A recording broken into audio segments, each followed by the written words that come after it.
Hello guys, welcome again to this discussion on class 11th political science, and this is going to be the last part of your chapter number 5 and that is legislature. ठीक है, सो उसका last chapter last part है और last topic जो है वो आखिरी के टॉपिक जो डिस्कस होने वाले हैं आज। इससे पहले 3 पार्ट्स आ चुके हैं। पार्ट्स में ज़्यादा इसलिए बनाते हैं ना ताकि एक टॉपिक एक पार्ट में कवर हो जाए, फिर ताकि ऐसा ना हो कि एक टॉपिक इसमें हो गया फिर उसका आधा टॉपिक इसमें हो गया फिर आधा टॉपिक अगली वीडियो में हो रहा है, तो इंटरेस्ट थोड़ा टूट जाता है। तो यही कारण है कि हम क्या करते हैं कि हर टॉपिक पे अलग से वीडियो बना देते हैं जिससे इंटरेस्ट बना रहता है और आपको ज़्यादा लंबी वीडियो भी नहीं देखनी पड़ती। तो इसमें फ़ायदा किसका है? आपका ही है, टेंशन मत लो, ठीक है। हमारा इसमें कोई लाभ नहीं है। हम तो चाहते हैं कि एक बार में हो जाए, एक बार में एडिट हो जाए, सब कुछ एक बार में हो जाए तो ज़्यादा अच्छा है। लेकिन क्या है, फ़ायदे के लिए, आपके फ़ायदे के लिए क्या है कि ये 4 पार्ट में बनती है वीडियो एक, ठीक है। और जो कि क्लास 11th है तो बड़ी भी है, इसलिए बड़ी भी बनती थोड़ी सी, तो कोई बात नहीं, झेल लो, ठीक है। सो स्टार्ट करते हैं इस पार्ट को। सो इसमें पढ़ने वाले हम इंस्ट्रूमेंट्स ऑफ पार्लियामेंट्री कंट्रोल। सो क्या क्या इंस्ट्रूमेंट हैं पार्लियामेंट के पास, ठीक है। तो ये सारी चीज़ें हम पढ़ते हुए आ रहे हैं पीछे से, सारी चीज़ें हम पीछे कर चुके हैं, बट यस और थोड़ा सा डिटेल में जानेंगे इस पार्ट में भी। तो सबसे पहला अगर हम बात करें पार्लियामेंट्री कंट्रोल के जो इंस्ट्रूमेंट्स हैं वो कौन से हैं, सबसे पहला हम बात करें डेलिब्रेशन एंड डिस्कशन। तो सबसे बड़ा टूल है, हम बात करें किसका, पार्लियामेंट का, deliberation and discussion. So after apart from deliberating on bills, control में be also exercise during the general discussion in the house. तो बिल्स के अलावा जरूरी नहीं है कि जब भी बिल्स आएगा तभी डिस्कशन होगा, जब भी पार्लियामेंट में कोई बिल इंट्रोड्यूस होगा तभी डिस्कस होगा, ऐसा जरूरी नहीं है। तो कंट्रोल बहुत तरीकों से हम बात करें तो पार्लियामेंट शो करता है। फॉर एग्जांपल जनरल डिस्कशन जब चल रहा होता है पार्लियामेंट के अंदर, तब हम बात करें कंट्रोल करता है कौन, पार्लियामेंट किसको, एग्जीक्यूटिव्स को। जो क्वेश्चन आवर्स होता है तो आपने देखा होगा, आपको अगर मैं बता दूं कि यूट्यूब पर ही एक चैनल है, यूट्यूब पर ही एक चैनल है राज्यसभा टीवी। क्या है? राज्यसभा टीवी। पहले लोकसभा टीवी भी हुआ करता था अलग अलग, बट अब मर्ज कर दिया गया है दोनों को। तो सॉरी, राज्यसभा टीवी है, या मेरे हिसाब से मैं बताऊँ दूरदर्शन चैनल करके कुछ, दूरदर्शन नहीं है, राज्यसभा टीवी है, ठीक है। राज्यसभा टीवी पे क्या होता है कि क्वेश्चन आंसर सेशन जितने होते हैं वो सारे लाइव आते हैं, तो आप चाहो तो उन्हें देख सकते हो। तो जो क्वेश्चन आर होता है किसके अंदर, पार्लियामेंट के अंदर, जो हर दिन होता है, जिस भी दिन पार्लियामेंट बैठक होगी पार्लियामेंट के अंदर, वो हर दिन होता है क्या, क्वेश्चन आर, ठीक है। So which is held every day during the sessions of parliament where ministers have to respond to searching questions raised by the members. तो जो मिनिस्टर्स हैं उनको कुछ सवालों के जवाब देने होंगे जो भी उनसे कोई भी मेंबर पूछता है पार्लियामेंट का, ठीक है। क्या होगा कि जैसे कोई क्वेश्चन है मेरे पास, ठीक है, मेरे को मिनिस्टर से पूछना है, तो मैं मिनिस्टर से पूछ सकता हूँ, मैं फ्री हूँ उस क्वेश्चन आर के बीच में, ठीक है। तो 0 आवर्स भी होता है, 0 आवर होता है, क्वेश्चन आवर होता है, हाफ एन आवर डिस्कशन होता है, तो बहुत सारी चीज़ें होती हैं, बट इस क्वेश्चन आवर हम जनरली यूज़ करते हैं। और ये हम बात करें तो लाइव शो होता है, if you want you can check. तो 0 hour where members are free to raise any matter that they think is important, ठीक है। तो 0 आवर क्या होता है कि कोई सा भी मैटर उठा सकता है कोई भी मेंबर पार्लियामेंट का, बट क्या होना चाहिए, मिनिस्टर, ऐसा नहीं है कि मिनिस्टर क्या है, बाउंड है, मिनिस्टर चाहे तो जवाब दे अदरवाइज ना दे। होता क्या है कि मिनिस्टर जवाब दे देता है, क्योंकि अगर वो नहीं देगा तो उसकी इमेज जो है वो थोड़ी डाउन होगी। सो इसलिए क्या होता है कि वो जवाब दे देता है, या फिर वो बोल सकता है कि हाँ ठीक है, मैंने आपका क्वेश्चन ले लिया, मैं आपको कल जवाब दूंगा। तो ये भी हो सकता है, ऐसा नहीं कि तुरंत के तुरंत जवाब देना, क्योंकि उसके पास रिकॉर्ड्स नहीं है, फैक्ट्स नहीं है उस दिन उस समय, तो वो टाइम ले सकता है, ठीक है।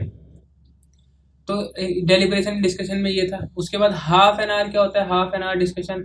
तो half an hour discussion on matters of public importance, adjournment motion etcetera, some instrument of exercising control. तो पार्लियामेंट कुछ इस तरीके से कंट्रोल करता है किसको, एग्जीक्यूटिव्स को। तो मिनिस्टर्स क्या है, एग्जीक्यूटिव हैं, क्योंकि एग्जीक्यूटिव 2 तरीके के होते हैं, political executive, permanent executive. Political executive में मिनिस्टर्स आते हैं, उनको क्वेश्चन पूछा जा रहा है, इसका मतलब कंट्रोल कर रहे हैं, उनसे अकाउंटेबिलिटी है, ठीक है। तो इस तरीके से क्या होता है, जो पार्लियामेंट है कंट्रोल करता है। नेक्स्ट चीज अगर मैं बात करूं तो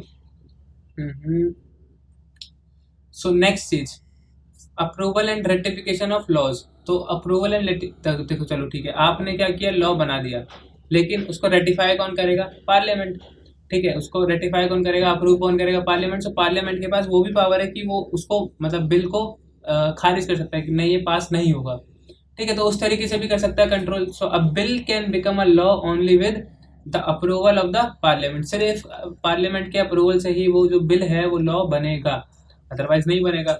many bills such as the Lokpal bill have failed enactment, prevention of terrorism bill 2002 was rejected by the Rajya Sabha. तो कई हद तक पार्लियामेंट एग्जीक्यूटिव कंट्रोल करता है, जो कंट्रोल करने की जो पावर्स हैं वो पार्लियामेंट के पास हैं अलग अलग तरीकों से। पहला क्या था, डिस्कशन एंड डेलिब्रेशन, सेकंड था हमारा approval and ratification of laws, जो थर्ड होगा हमारा वो होगा फाइनेंशियल कंट्रोल। देखो फाइनेंस ऐसी चीज़ है जिससे आप किसी को भी कंट्रोल कर सकते हो। जैसे घर में कोई बच्चा है, आपको कुछ मंगाना है, ठीक है, तो आप क्या बोल सकते हो कि भाई ले, जो पैसे बचेंगे रख लिए, तो वो खुशी खुशी देगा, अदरवाइज आपको डांट के कैसे भी करके भेजना पड़ेगा, ठीक है। तो पैसा ऐसी चीज़ है जिससे आप किसी भी चीज़ को कंट्रोल कर सकते हो, इज व्हाट आई फील, ठीक है। ऐसा नहीं कि नहीं कर सकते हो, कर सकते हो, ठीक है। तो फाइनेंशियल कंट्रोल, तो फाइनेंसेस सारे कौन कंट्रोल करता है बेसिकली, अगर देखा जाए कोई सा भी मनी बिल पास होगा तो कहाँ होगा, पार्लियामेंट के अंदर। तो मनी बिल पास होगा तो पार्लियामेंट के पास ऑलरेडी पावर हो जाएगी, ठीक है। समझ रहे हो ना मैं क्या कहना चाहता हूँ, तो मैं यही कहना चाहता हूँ कि फाइनेंशियल कंट्रोल में क्या होता है, द लेजिस्लेचर में refuse to grant resources to the government. तो लेजिस्लेचर क्या कर सकता है कि भाई हम आपको रिसोर्सेज नहीं दे रहे, मतलब हम आपको पैसा नहीं दे रहे गवर्नमेंट को, तो फिर वैसे भी गवर्नमेंट क्या हो जाएगी, थोड़ा और कंट्रोल में आ जाएगी।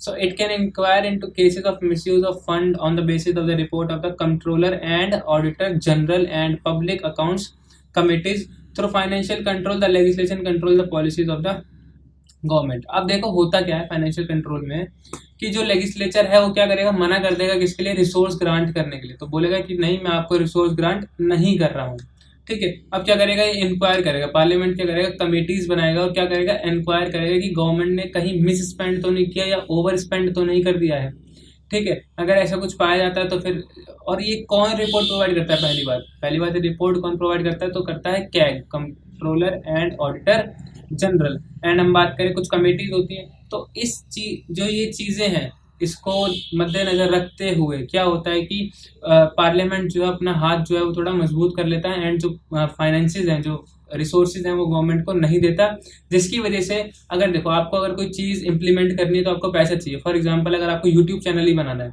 तो आपको क्या चाहिए, थोड़े रिसोर्सेज चाहिए, आपको एक सिस्टम चाहिए, जरूरी नहीं सिस्टम चाहिए फ़ोन से ऑपरेट कर सकते हो, बट क्या होगा उसमें उतनी क्वालिटी नहीं आएगी, या आप बोल सकते हो आप थोड़े से कम चीज़ें इस्तेमाल कर पाओगे, ठीक है।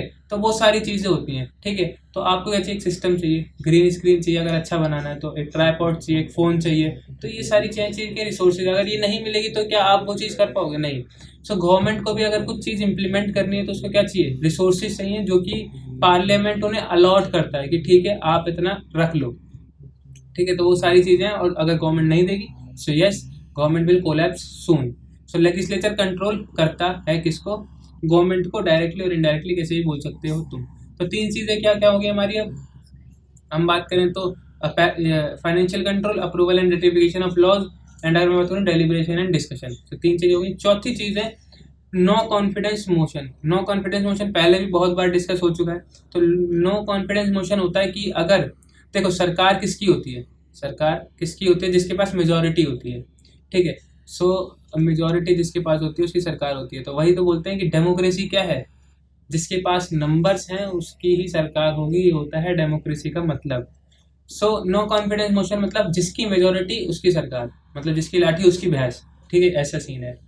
तो नो कॉन्फिडेंस मोशन में क्या होता है कि जब तक गवर्नमेंट के पास सपोर्ट है किसका, लोकसभा का, मेजॉरिटी ऑफ लोकसभा मेंबर्स का, तब तक क्या है उसकी सरकार बनी रहेगी, अदरवाइज वो क्या हो जाएगी, कोलैप्स हो जाएगी, ठीक है। तो एज लॉन्ग देखो, as long as the government has the support of its party और कोalition, मतलब अगर गठबंधन होता है पार्टी इसका, तो जब तक वो पार्टी जो है जिसके साथ गठबंधन है वो, और साथ में कौन, लोकसभा की जो मेजोरिटी है वो, तो तब तक वो पावर में रहेंगे, otherwise no confidence motion is passed और जो सरकार है वो गिर जाएगी। एक इंसिडेंट हुआ था अटल बिहारी वाजपेयी जी के साथ, अटल लिख देते हैं स्पेलिंग सही से, अटल बिहारी वाजपेयी, ठीक है। तो इनके साथ क्या होता, जो इनकी सरकार थी वो क्या हुई थी, 12 दिनों के अंदर, 12 डेज के अंदर गिर गई थी, because no confidence motion pass हुआ था, ठीक है। क्यों, क्योंकि ये अपनी मेजोरिटी प्रूव नहीं कर पाए थे गवर्नमेंट, मतलब पार्लियामेंट के अंदर। सो पार्लियामेंट के अंदर ये फेल हो गए थे अपनी गवर्नमेंट, अपनी मेजोरिटी प्रूव करने के लिए। सो दैट्स वाई जो ये थी इनकी सरकार गिर गई थी, तो ऐसी चीज़ें होती हैं। जो पार्लियामेंट है बहुत इंपॉर्टेंट रोल प्ले करता है, जैसे कि हमने देखा अभी बहुत तरीकों से कंट्रोल कर सकता है किसको, एग्जीक्यूटिव्स को। सो यस, ठीक है। अब नेक्स्ट चीज़ हम देखते हैं, व्हाट डू द कमिटीज। हमने देखा कि फाइनेंसिस के लिए कमिटीज बनाई जाती हैं, अगर किसी भी मैटर में जांच करनी है तो कमिटीज बनाई जाती हैं। तो ये कमिटीज करती क्या है? So what do the committees of parliament do. So देखते हैं, these committees play a vital role not merely in law making. तो ये कमिटीज क्या है, बेसिकली सिर्फ लॉ मेकिंग के लिए नहीं है, जस्ट लाइक पार्लियामेंट। पार्लियामेंट भी सिर्फ लॉ मेकिंग बॉडी नहीं है, हमने देखा बहुत सारी चीजें वो और भी करती है, बट इसी तरीके से जो कमेटी है वो सिर्फ लॉ मेकिंग नहीं करती, बट ये क्या है, डे टू डे बिजनेस करती है हाउस का। फॉर एग्जाम्पल, जो मिनिस्टर्स हैं क्या वो डेली मीट के लिए आते हैं? नहीं आते हैं, ठीक है। 3 सेशन होते हैं उनके, सिर्फ हम बात करें तो, ठीक है। लेकिन क्या वो हमेशा आते हैं? नहीं आते हैं, ठीक है। तो उसी हिसाब से अगर मैं बात करूं, आपको 3 सेशन होते हैं, पता है ना इतना, budget session, monsoon session and winter session. तो ये तो 3 ही बार अब मिलते हैं, मतलब हम बात करें तो। लेकिन जो पूरा हाउस है वो तो पूरे साल ओपन रहता है ना। तो कमेटीज ही जो है वो क्या करती हैं, डे टू डे बिजनेस करते हैं पूरे हाउस में। मतलब डे टू डे जो वर्किंग होती है वो कौन करता है? कमेटीज करती हैं। जितनी भी इंफॉर्मेशन होती है मिनिस्टर्स के पास वो कौन कलेक्ट करता है? कमेटीज करती हैं, ठीक है। इस कमेटीज में क्या होते हैं? स्टील पिलर्स, मतलब हम बात करें तो IAS वगैरह लोग जो होते हैं, हाई रैंक ऑफिसर्स होते हैं, वो इन कमेटी को बनाते हैं प्रॉपर, मतलब इनके अंदर वो होते हैं, comprises of this officer. A parliamentary committee perform in depth study of issues, bills, demand for grant, investigating cases for corruption etc. तो ये सारी चीज़ें क्या हैं कि पार्लियामेंट्री कमेटी करती है। कोई भी इशू अगर है, जैसे फार्म्स इशू चल रहा है, फार्म लॉज इशू, तो इन सब पे जो स्टडी है वो कौन करती है? कमेटी करती है। मंत्री लोग सिर्फ आके बोल देते हैं कि हाँ ऐसा ऐसा है, उन्हें बताता कौन है? कि कमेटीज बताती हैं। उनको जितने फैक्ट्स पता होते हैं वो कमेटीज बताती हैं। बिल्स के एनालिसिस कौन करती हैं? कमेटीज करती हैं। जितनी भी डिमांड होती है किसके लिए? इन्वेस्टिगेशन टीम बिठाने के लिए, किसके, करप्शन के रूप में, किसी भी केस की जांच करनी है इन डेप्थ, तो कौन करेगा? Parliamentary committee. अब since 1983 India has developed a system of parliamentary standing committees. There are over 20 such departmental related committees. तो क्या है कि सिंस 1983 से जो इंडिया है उसका जो पूरा सिस्टम है, पार्लियामेंट्री सिस्टम है, वो क्या हो गया? पार्लियामेंट्री स्टैंडिंग कमिटीज का बन गया। मतलब बहुत सारी कमेटी हो गई हैं, ओवर 20 से भी ज़्यादा कमेटी हैं किसकी? पार्लियामेंट्री की। तो बहुत सारी चीज़ें हैं जो अब नहीं आई हैं। अब the committee system had reduce the burden of the parliament. जो कमेटी सिस्टम है उसने क्या किया है? जो पार्लियामेंट के ऊपर बर्डन था, जो मतलब उनके ऊपर बोझ टाइप था, उसे कम कर दिया, ठीक है, क्योंकि आधे से ज़्यादा काम तो यही कर लेते हैं। सो बढ़ते हैं आगे की तरफ। And how does the parliament regulate itself? The constitution itself has made certain provision to ensure smooth conduct of business. The presiding officer of the legislature is the final authority in matter of regulating the business of the legislature. तो constitution ने क्या कुछ provisions बनाए हैं किसके लिए? Smooth conduct के लिए। मतलब फॉर एग्जांपल पार्लियामेंट में बहुत सारी हम बात करें MPs वगैरह बैठते हैं, तो अगर MPs एक MP अपने आप को बहुत बड़ा, मतलब समझ रहे हो ना, कि पावरफुल समझने लग जाए, तो क्या होगा? थोड़ा जो वो प्रोसीडिंग्स चलती हैं वो थोड़ी डिस्टर्ब होंगी। तो इसीलिए कॉन्स्टिट्यूशन में साफ साफ लिखा है कि जो लेजिस्लेचर होगा पूरा, कोई सा भी हो, चाहे वो राज्यसभा हो चाहे लोकसभा हो, तो जो भी प्रिसाइडिंग ऑफिसर होगा, कौन होता है प्रिसाइडिंग ऑफिसर? राज्यसभा का वाइस प्रेसिडेंट, क्योंकि वो क्या होते हैं वहाँ के स्पीकर बोल सकते हो आप, तो वाइस प्रेसिडेंट होते हैं राज्यसभा के। लोकसभा का कौन होता है? इलेक्ट किया जाता है, तो वो कौन होगा? अभी कौन है? ओम बिरला जी। इधर हम बात करें तो वेंकैया नायडू। तो जो प्रिसाइडिंग ऑफिसर होता है वो सारी चीज़ें डिसाइड करता है, ठीक है। क्या करता है? वो सारी चीज़ें डिसाइड करेगा कि आप बोलो आप बोलो आप बोलो। तो इस तरीके से प्रोसीडिंग चलती है। सो यहाँ पे भी लिखा है, the presiding officer of the house is the authority who takes final decision on all the cases related to defection.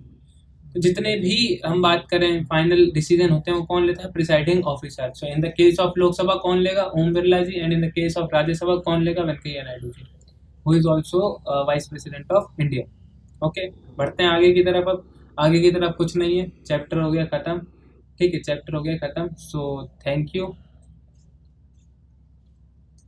For watching till there. So यहाँ तक देखने के लिए धन्यवाद। अब हम बात करें तो अगला चैप्टर जो है वो जुडिशरी के ऊपर है। ऐसी ही क्लास 11th खत्म हो जाएगी, इसके बाद जल्द ही 12th भी आ जाएगी। कोशिश करेंगे अगर चैनल सही चलता है तो। सो प्लीज़ शेयर करना, जितने भी यहाँ तक देखिए, अच्छी लगी हो तो ठीक है। So thank you, bye bye and be vaccinated.